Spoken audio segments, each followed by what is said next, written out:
How's it, y'all? Welcome to today's video. So we have an exciting video in store for you today. My whole goal for the series that these videos consist of are going to be getting my 2003 Toyota Matrix XRS ready to be, well, daily driven. And what that means is getting smogged, registered, and the whole 9 yards. So for today's video, I am going to turn these headlights into something similar to this. Let's go ahead and get into today's video, and let's start the intro. Boom.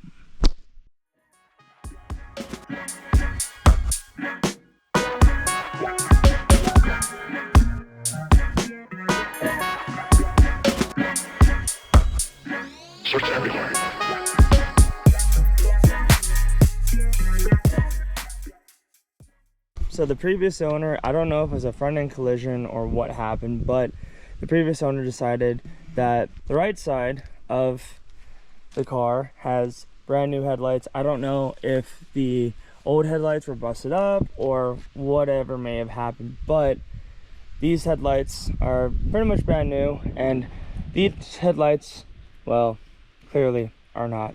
So hopefully you guys enjoy. If you guys haven't already, don't forget to smash that subscribe button, hit that like button. I'd appreciate it very much. The reason I want to do this is not only do I want to make that headlight look like that headlight, but also I am getting a full refresh of LED lights from Auxito.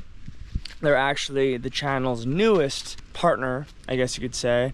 And if you guys are interested in getting any headlight upgrades or any LEDs, which I would definitely recommend for brake lights, headlights, fog lights, high beams, whatever it may be, you name it. Not only is it going to outlast halogens for years, I actually run Auxito headlights in the old daily. Also, this daily is going to have them. The SC is going to have them, and then obviously the Supra is going to have them with all of the LEDs that you can change out on the Supra, because the pop-up headlights, the sealed bulb isn't, you can't really change the bulbs out on them, it's sealed. So anyways, Auxito's hopping on to help us out, so already got those on the way. But it doesn't really make sense to have headlights when your headlight housing looks like this. So yeah, we're gonna go ahead and do that. Also, I did have a check engine light pop up last night when I was driving home from work. I already got the part on its way, so we're gonna go ahead and pick that up. Anyways, I am actually kind of rusty at doing the headlight restoration. I haven't done it in a while, so I'm gonna put you guys down on a tripod. There's 1,000,001 headlight restoration tutorial videos on YouTube, which I'm not trying to go too deep into mine because you could probably find a better one on YouTube, but I do want to show you guys how I do it because I feel like I do it different than other people, and I also want to show you what I use. So let me go grab the products that I use real quick, and we'll get right into this video. So let's do it.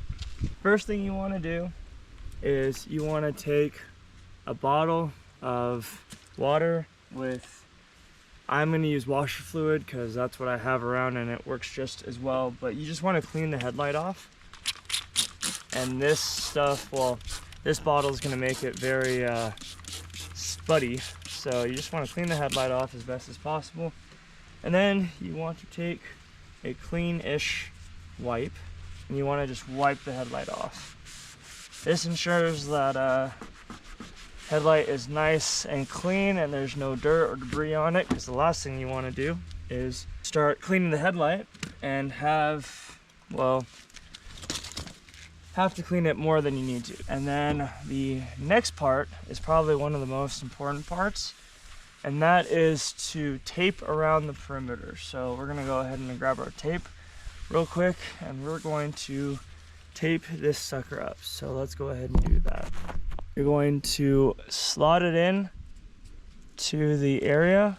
It is way easier with smaller pieces, so if you want to rip the pieces up to do this, you definitely could.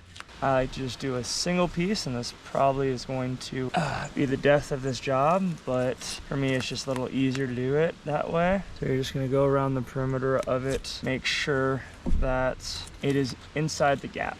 That is all you're trying to do. So I put on one side, and then if you have a flat head or some kind of pry tool, I'd prefer use plastic instead of metal, because metal obviously will scratch metal more easily than plastic will, but you just want to push the tape behind the headlight. And you guys might be thinking, Austin, why don't you just take the headlight out? You could.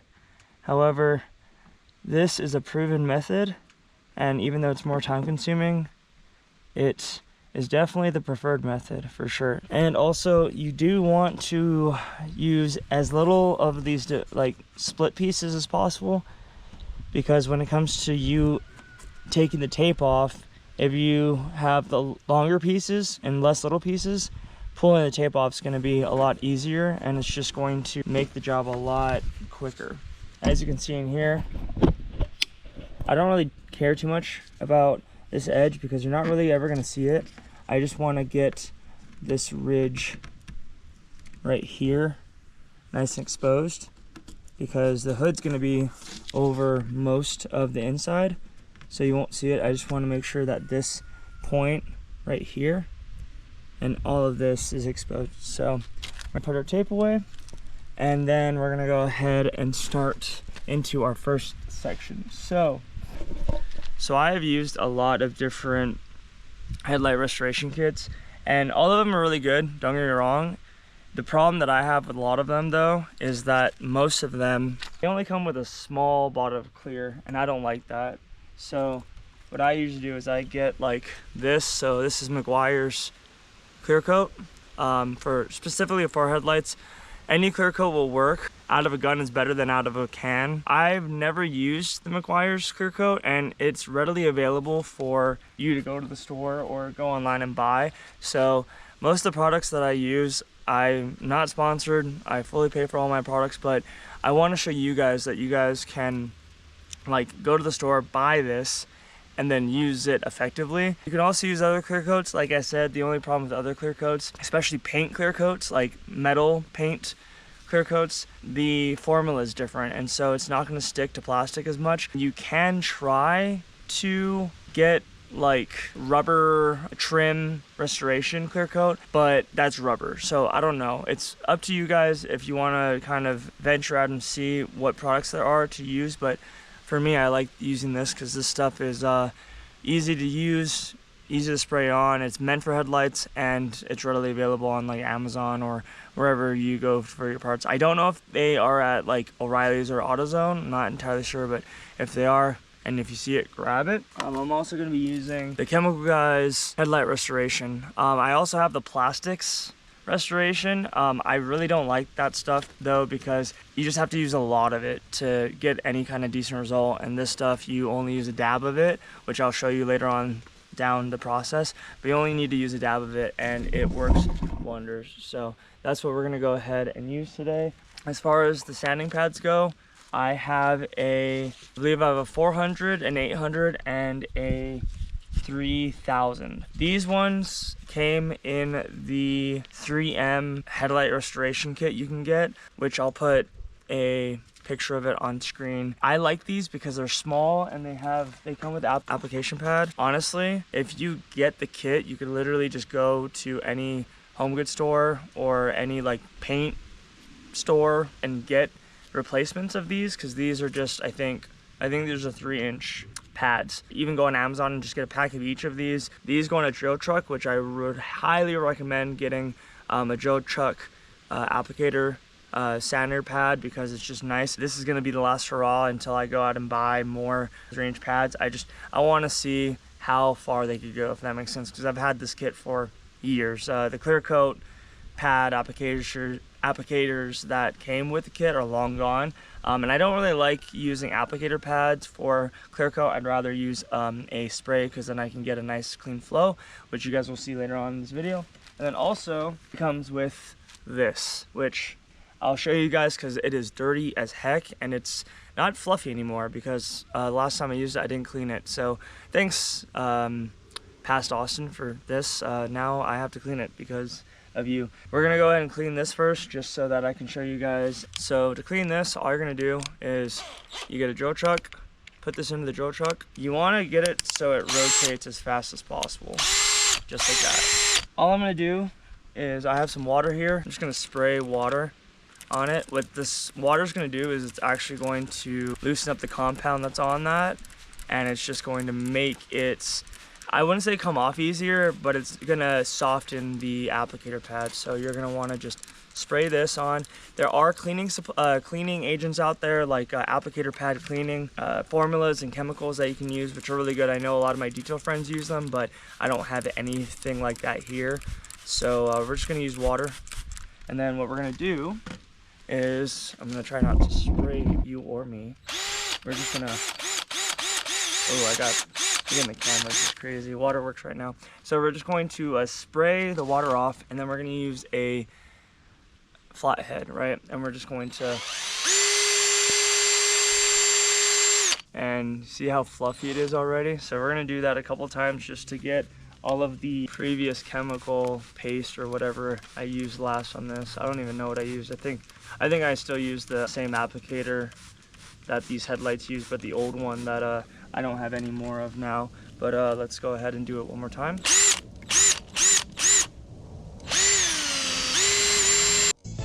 Hell no, to the no, no, no, hell to the no, hell to the no, to the no.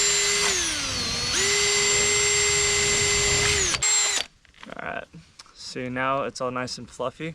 So we're gonna hit it one more time just for a good measure. Because the last thing you wanna do, and the reason why you wanna do this and clean your pads every so often, which there is a life to applicator pads or to detailing pads, which I guess you'd call this a detailing pad, but there is a lifespan to them, or a use span, I guess, because the more paste or, you know, polishing compound or whatever you want to call it you put on it, the more it gets stuck into the actual cloth. And the problem with that is the longer you go without cleaning them, that paste gets hard and it basically just acts like sandpaper. So like, say for example you're polishing a car, the last thing you want to do is go to polish it, put the applicator pad on with the paste, have the paste swirl in and start working its magic, and then have there be a small little hardened piece of the old chemical or the old paste on the applicator pad, and now you just scratched up the whole door, and that's not fun. So let's go do this one more time. Gotcha, bitch.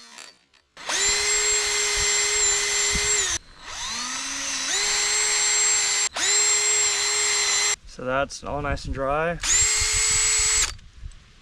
nice and fluffy again, and that's all you got to do. So you will lose a lot of the cloth, but you know, it's fine, because that cloth that's ripping off is basically just let's wipe you guys off real quick.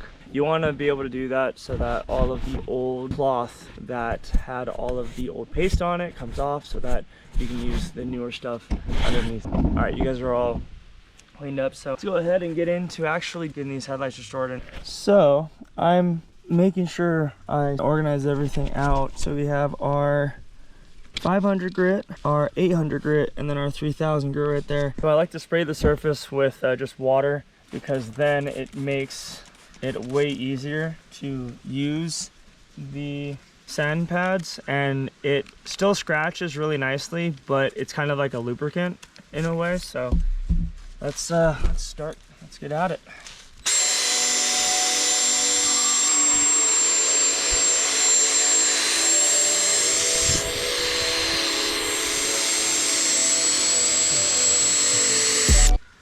You can already see what happens when it starts drying up. It starts to cut a little bit harder, and not saying you want that, but you definitely want to keep the surface lubricated so that it doesn't cut as harshly.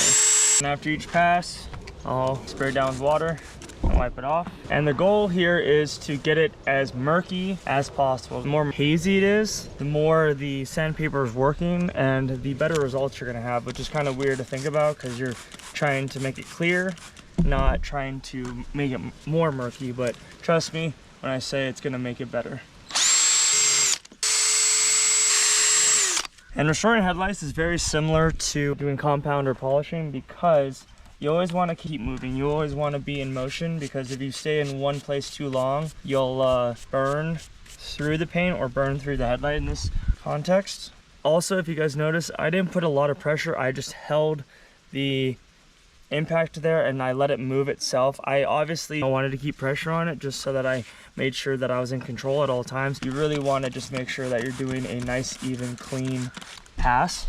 Then we're gonna go ahead and wipe all of this clear coat. All of this stuff is just old sun faded clear coat, and all you're doing is just trying to wipe it off. I'm gonna do one more pass with the 500.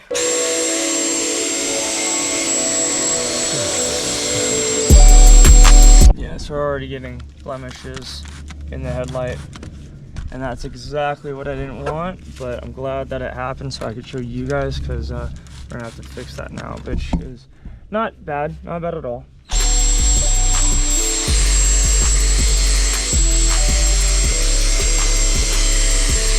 It's more of, I just wanted to show you guys what happens when you don't use water. It'll burn into the headlight, and you don't want that. So we're just going to take off the rest of the clear coat, and then we're going to move on to the next grit.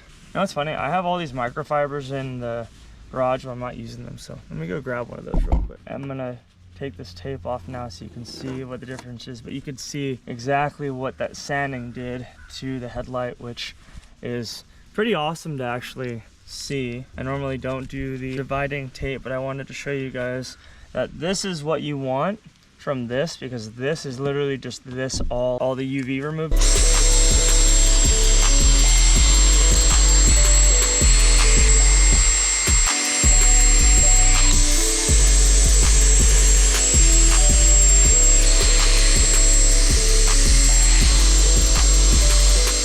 Go ahead and rinse off. And I'm gonna do that 2 more times and show you guys the end result. All right, so we are far from done, but I did switch to the 800 grit. I think this is where my YouTube channel kind of is a little bit more informational. I like to show you guys the process, but I also like to talk to you guys through it, because that's how, when I watch YouTube videos, that's what I look for. And sometimes there is, sometimes there isn't that extra information. This is what I'm gonna let you guys know, but this is how I like to run my channel. I did 4 passes of 500 grit just to make sure that the headlight was all uniform and it was all one, because I did this just to show you guys the difference, and then I did this. So I did this side 3 times, and then this side 3 times, and then I did the whole side once. So now, because you did that 4 times, you want to do the next one less, if that makes sense. I am pretty happy with how the 800 grit is coming. So I just did my first pass on it. I think I'm gonna do 2 more, because I did 4 of the 500. Now I'm gonna do 3 of the 800, and then I'm probably gonna do 2 of the 3000. And the reason why you want to do that is because when it comes to paint bodywork, you want to prep as much as possible. Bodywork, paint, any of that is just prep. It's 90% prep and 10% the last finishing results. So I'm going to go ahead and I'm going to prep this as well as possible, because then if I can prep it really well, then the end results is gonna be out of this world. So that's what I'm gonna go ahead and do. I'm gonna go ahead and do 2 more passes of the 800, and then 2 full passes of the 3000. I am really excited to show you guys how this stuff works, because, well, I've never used it before and it seems like it's gonna be really nice. So I'm gonna use this after that, after all the passes are done, and then finally clear coat it. It is quite a hot day today. I think it's almost 90 degrees. So the reason why I parked the car away from the sun, because the sun's right there, is so that the headlight can have as much time to cure as possible after I clear coat it. Because the last thing you want to do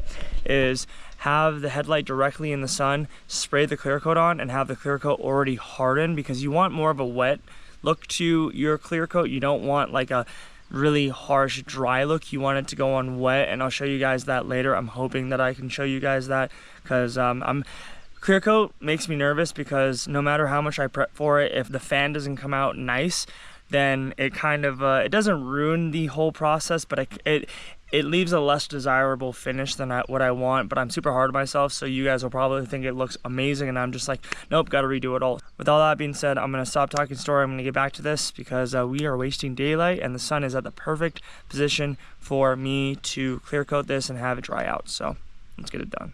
Yes, sir. Hi, I'm back. Real quick, I keep thinking about little things that I do subconsciously, and every single time I think about something, I want to tell you guys so that you guys know. Another good thing to do is your pad, right? Whatever grit you're using. Every single pass you make, the clear coat or whatever you're sanding off will come off like that, right? So what you want to do is you want to just take your water and you want to spray it, get it wet and lubricate it, because that'll ensure that the clear coat or whatever you're taking off will lighten up on the applicator pad, and you just want to wipe it off. You just want to wipe it off because the moisture will make it so that it comes off in a liquid form instead of you like wiping it off and having dust everywhere. We don't want that. When you wipe it off, it will ensure that the pad will have the most grit, able to eat into whatever you're trying to sand. The problem is if you don't do this often enough or after every single pass, you're gonna contaminate whatever you're trying to do, and also it's going to create a layer between whatever you're trying to sand down, and it's not going to bite as hard, so you're gonna have to use a lot more time to do it instead of just spraying it with water, wiping it down. This also helps with wet sanding. Dry sanding, obviously it's not as bad, but when you dry sand, what you can do is you can actually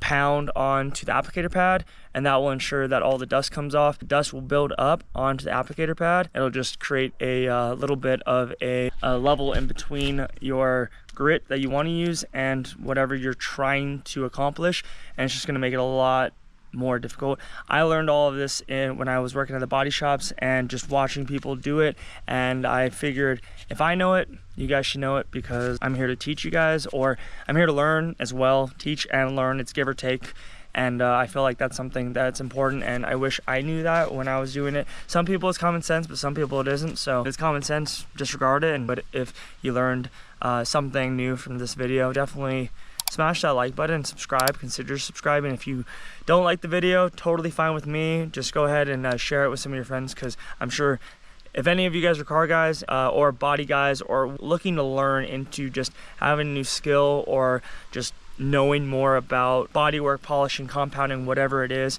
go ahead and share this video. Also, I'll leave a link right up here to a workshop that I did back in Las Vegas when I lived there. One of the owners of Detail Garage in Las Vegas, the southern location, he let me do a little bit of a class with them, and that's where I learned all of this. In that video that I made, I showed you guys every little thing, and I went into explaining the clear coat levels, the paint levels, why clear coat lasts more on Mercedes and BMWs and don't last as long on USDM and JDM cars, because obviously they want to keep the cost down, so they don't use as good as clear coat. So if you guys want to go check that out, I would definitely do that after this video ends. And if you guys do go to that video from this video, definitely go ahead and leave me a comment on that other video saying Headlight Restoration Squad. Let's do this. All right, let's stop talking, start. Let's get back to work.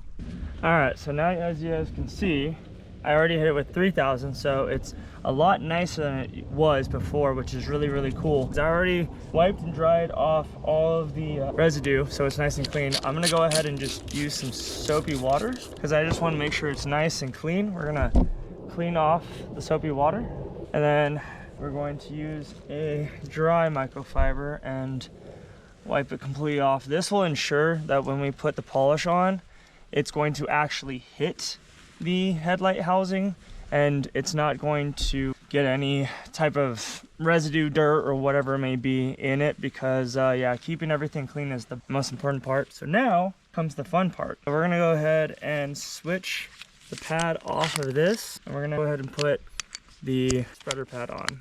And I'm excited to see what happens, because you don't need that much of it, literally.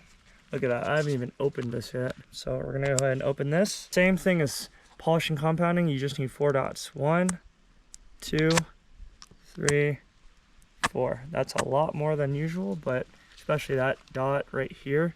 We're gonna go ahead and dot all this up. so that's nice and spread out, and then we're just gonna hit it. So let's do this.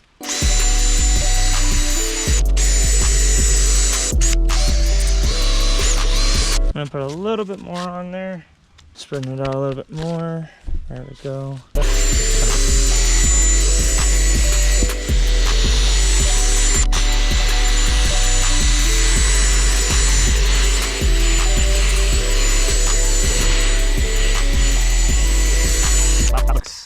Way better.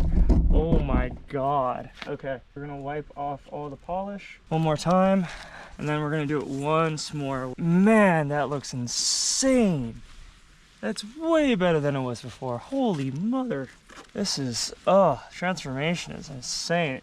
This headlight almost makes me feel like how this car came to me, which was not in the best condition, and now it's a beauty. Now it's a beaut. I don't think it's as nice as the brand new headlight on the other side, but hey, we're getting there. And I'm gonna actually spread it like with the pat this time.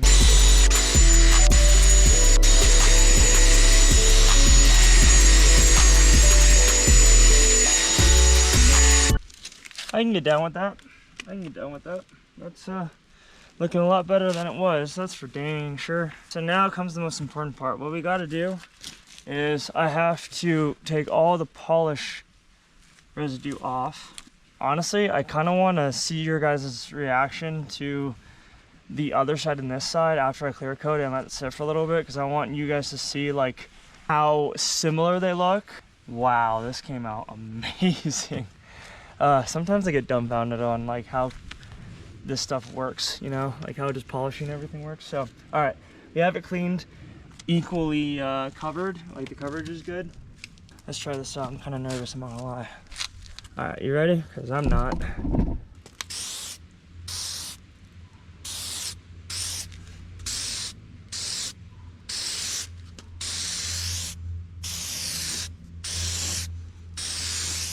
Okay, that's one coat. Ooh, this stuff smells decent, actually. It doesn't smell that terrible. The thing about clear coats that sucks is it's always really sweet smelling, is that's what attracts all of the flies, you know, all the insects into your paint job. This stuff does not smell sweet at all. Now that I say that, I see a couple of insects flying into it, which is funny because I'm all over here saying how it doesn't do it, but then it goes ahead and does. Okay, so dude, this one looks, well, okay, this one's dirty obviously because it has like all this, but I can't tell the difference, dude. Oh my gosh, that is insane. I love this stuff, and this stuff is relatively inexpensive. I think it's like 10 to 15 bucks for a Canon. I mean, all you needed is a little bit of a pass. Dude, that looks insane. Oh my god, that is so cool. So in true GoPro things, my GoPro overheated, and it's not even that hot outside, so that's fun. Also, oh yeah, I totally forgot this was out here. Oh man, I forgot I had a Dr. Pepper out here. Well, I'm gonna take that and, oh yeah, so it's carbonation. Oh yeah, so it's carbonation. Woo, I got a drink now, let's go baby. I just went ahead and said, screw it, let's get a new headlight. I didn't want to mess with the old one. I messed up on the clear coat, and so it ruined the whole headlight. So this is a new headlight. I have the box in the back of the trunk, and well, it's not as good as this one, but it's almost as good. Just kidding, this is the headlight. So I clear coated it twice. I think one clear coat's fine. I think I'm gonna go ahead and do a polish again on this thing and then clear coat it one more time, because for some reason one clear coat is fine and then two clear coats just messes the whole thing up. It was beautiful before I did the second one, so I'm just gonna repolish it off camera, and I'm gonna clear coat it again because I want this to look pristine. But damn, I think it looks amazing. I mean, on camera, like, shoot, like that compared to that, like that one almost looks dirtier than this one now, which is awesome. So I just wanted to get this thing nice so I could see at night, and so the light flashing through didn't have to fight the housing to get light through. But yeah, as you can see, like right here, it's kind of blurred out. Yeah, you can see it right there, like right up here. it's all blurry. There's no reason why the clear coat should be looking all blemishy like that, and I don't like how that looks. I feel like, you know, I can do better than that. The main secret for the clear coat is to just do it once. But anyways, I'm gonna go ahead and I'm gonna clean the car because the polish got everywhere, and because my hood is open, everything now is polished but not clean. It just looks splattered. So I'm gonna go ahead and clean that up. I might take you guys on a drive after I go get the parts, because we have to drive this car as much as possible and get that engine light to clear, which means I might be going to the skate park later on. So yeah, stay tuned for that. I haven't skated in a while, but I still have a board and I still have shoes, and you guys might come with me, so that might be exciting. By the way, this is what I mean when I say doing one piece just is so satisfying, because it just comes right off. It's off together. You just... Now, if that ain't satisfying, I don't know what is. So, yeah, I need to redo that. I'm going to polish it again and re-clear coat it. I think one clear coat is going to be better than whatever that is. Also, I'm going to take these fog lights out when I get the LEDs that come in, and I'm going to restore them too, because I just want all of this to look as new and as perfect as possible. So, that's what we're going to do. Before I left the house, I wanted to make sure that all of my tires were up to pressure. It's weird, the front tire was at 25 psi, so the back left and one was at like 15, and then the back right was at like 20 as well. So I put all of them up to about 36, 37 psi, and the front right one was at 40. I don't know why all that was happening, but we got all that aired up. I think that's why my fuel economy was so crappy, because I was like, I didn't fill it completely up, but I filled enough up so I could, you know, do my drive cycle for my check engine light, and I was just going through gas like nothing. So I mean, it is true, guys. It is a testament to the truth, is that if tire pressure is not where it needs to be, your fuel economy suffers. I am putting 18s on this anyway, so I mean, I don't think that it won't affect things that much right when I get 18s on it, but still, you know, is what it is. I'm gonna roll down the windows. I'm gonna see, because one of you guys commented on my last video when I did the whole driving segment and said, why didn't you go in a lift? And I didn't realize that VVTIL, which is Toyota's VTEC basically, doesn't kick on until about 6,500. That's really high up there, but I'm gonna go ahead and I'm gonna downshift real quick, and I'm gonna see if I can hit lift, because he requested me to hit lift, and so I guess I'm gonna hit lift in this video. Oh, there we go, baby. Oh, there we go.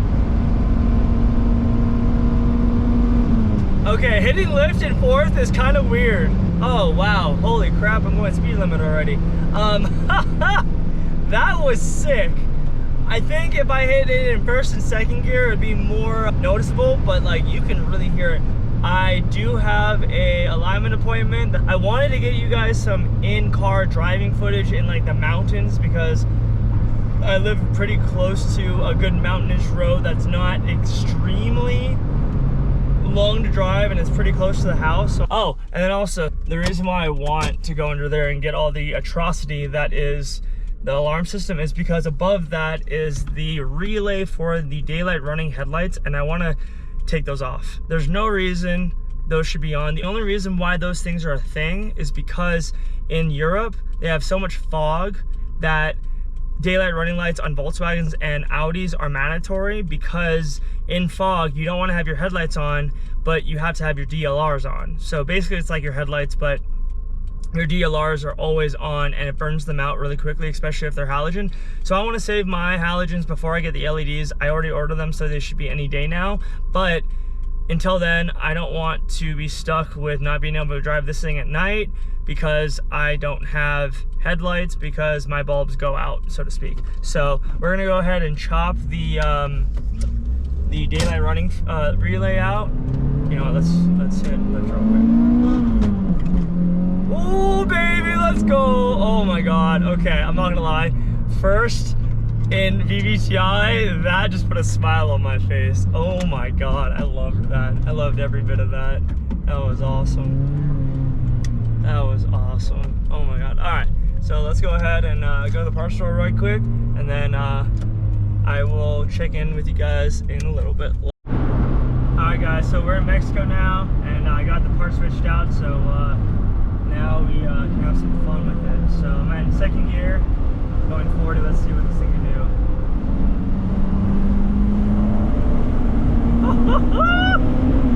Oh, I got a red light on that one. Oh crap, dude. Oh, you book it. Oh, there he goes again. Oh baby, I'm at 80. Oh dude, that roars. That roars. Alright, there's hella people here at the skate park, and I can't bring you guys with me. So I'm gonna do my session, and then I'll see you guys at the house. Cause yeah, there's so many people here. And I'd usually film, but I'm trying to get back into it slowly, so I don't feel like I could do anything special for you guys. So I'll see you guys back at the house. Let's go. Alright guys, we are back at the house. My camera does not have a good low light, which is why we are going to be planning on getting another one here soon.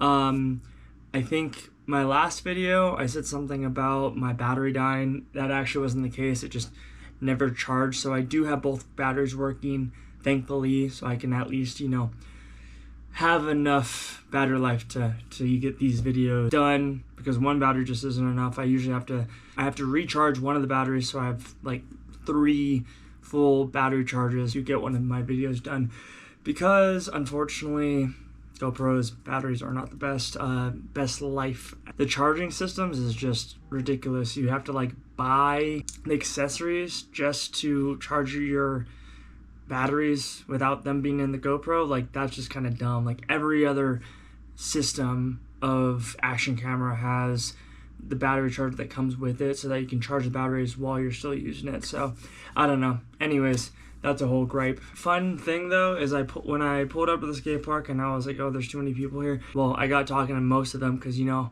I'm a professional yapper at this point, and I love talking story to everyone. And most of them were like, yo, I want to, you know, support you on YouTube and your Instagram and all that stuff. So I got some new subscribers, which was super sick. So if you guys are watching it, Kendrick, I want to say it was Jaden. If I'm messing your name up, please comment down below. My bad, man. I apologize. I'm terrible with names, but once I see you a second time, it'll be good. But the more times I go to that skate park, I'm gonna be able to use my bring my camera and set it up, because I feel weird when I'm not a local and I go to a skate park and I put my camera down, because I feel like I'm kind of in the way of everyone. But then once they see me flow, or once they see me kind of like start skating, they're like, okay, you know, we'll let this guy do his thing. So next time I will let you guys, you know, in on a session, watch it, and get some clips.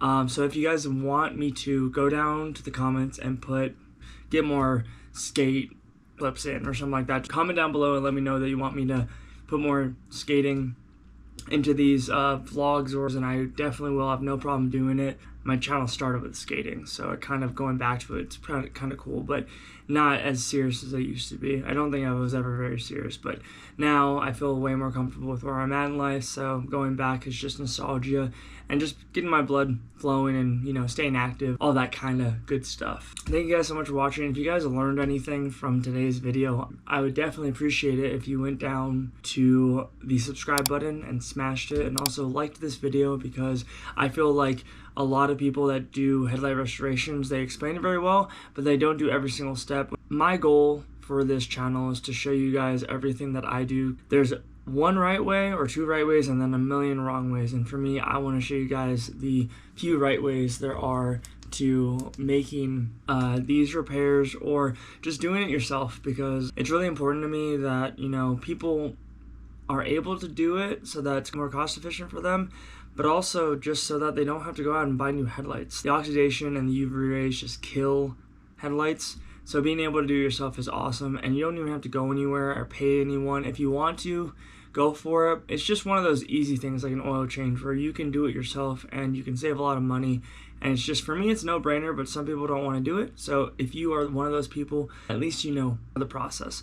So anyways, I am exhausted. It was a long day. These days off are all about getting in, trying to make these videos for you guys and trying to get them out to you, because on my days off, this is kind of like my part-time job, and then My other days I'm obviously working. So it's kind of strenuous, but I love it. I wouldn't change it for the world. Sometimes I wish it was easier, but I read a quote on Instagram, if you wanted to eat, you shouldn't have put so much on your plate. And that resonated with me because your boy wants to eat, your boy wants to have a full plate, and your boy wants to keep the plate full. I don't want to do too much, but I obviously don't want to do minimal. I want to stay consistent. I want to be able to bring these videos for you guys so you guys can enjoy them, and I enjoy making them. So it's a win-win for all of us. So with that being said, I hope you guys enjoyed today's video, and I will see you guys in the next one. Always remember, never forget, always stay positive and stay true to who you are. Until next episode, guys, take care. Shoots, Kaden.